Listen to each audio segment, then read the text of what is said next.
Olha, o vírus Nipah, ele tem gerado muitos alertas pelo mundo. Mas, sabe, apesar do potencial dele ser bem assustador, a história que ele conta pra gente é de contenção, e não de uma nova crise global. Bora entender por quê? Pensa só, um vírus circulando por aí com uma taxa de mortalidade muito, mas muito superior à da Covid-19. Parece até roteiro de filme, né? Mas essa é a realidade do Nipah. E o número, gente, é de arrepiar: 70%. Pois é. Dependendo do surto, do acesso a cuidados médicos, essa pode ser a taxa de mortalidade do Nipah. Isso coloca ele como um dos vírus mais letais que a gente conhece que podem infectar seres humanos. E para complicar um pouco mais a situação, não existe uma defesa farmacêutica. Não tem vacina, não tem tratamento específico. O que os médicos podem fazer é oferecer o que a gente chama de cuidados de suporte, ou seja, ajudar o corpo do paciente a lutar por conta própria. Tá, mas o que exatamente aconteceu recentemente para deixar as autoridades de saúde em alerta máximo?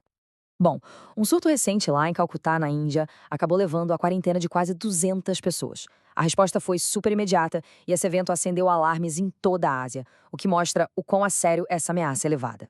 Para a gente entender direitinho por que o Nipah é tão perigoso, mas ao mesmo tempo não é uma ameaça de pandemia, a gente precisa olhar para as origens dele e, o mais importante, como é que ele se espalha. Então, vamos lá. O Nipah é o que a gente chama de vírus zoonótico.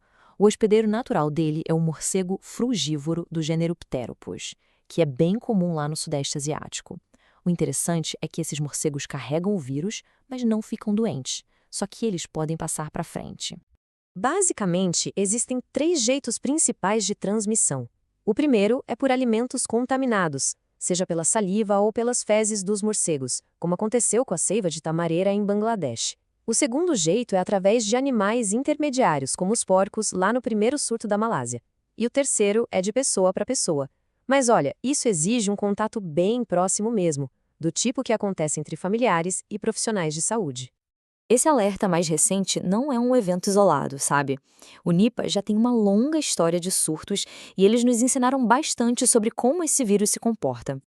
A jornada do vírus começou lá em 1999, na Malásia, onde a transmissão veio através de porcos. Depois, em 2001, ele reapareceu em Bangladesh, só que dessa vez ligado ao consumo de seiva de palmeira. De lá para cá, a Índia também tem enfrentado surtos de tempos em tempos, como aquele de Kerala em 2018 e, claro, este mais recente. Isso tudo nos leva à questão central, né? Com uma mortalidade tão alta assim, por que os especialistas não estão prevendo uma nova pandemia? A diferença fundamental está aqui. O Nipah precisa de contato direto com fluidos corporais. Ele não se espalha facilmente pelo ar, como os vírus respiratórios que causam pandemias.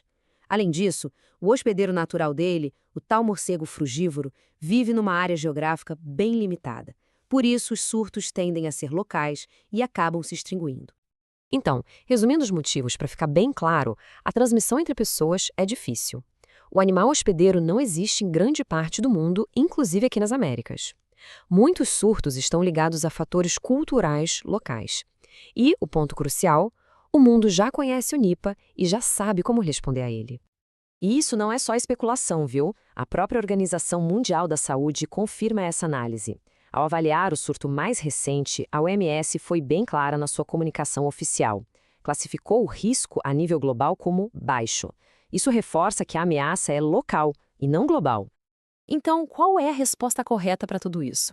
Não se trata de ignorar o perigo, de jeito nenhum, mas sim de agir com vigilância e não com pânico. Então, o ponto crucial que a gente precisa guardar é este. Sim, o Nipah é extremamente perigoso para quem se infecta. Não há dúvida. No entanto, seu potencial para causar uma pandemia é muito baixo. As autoridades estão agindo com a cautela necessária e a resposta adequada para todo mundo é manter a calma e buscar informação de qualidade. No fim das contas, a mensagem é de equilíbrio. O Nipah merece todo o respeito e uma resposta de saúde pública bem forte nas áreas afetadas. Mas ele não é o próximo agente pandêmico misterioso que está à espreita. É um desafio que a gente já conhece, e as ferramentas para conter ele já existem. E a gente termina com uma reflexão. No mundo que acabou de passar por uma pandemia, a nossa maior defesa talvez seja a capacidade de diferenciar uma ameaça localizada de uma crise global. A verdadeira proteção, quem sabe, não venha do medo, mas sim do conhecimento, que permite que a gente haja com calma e com vigilância.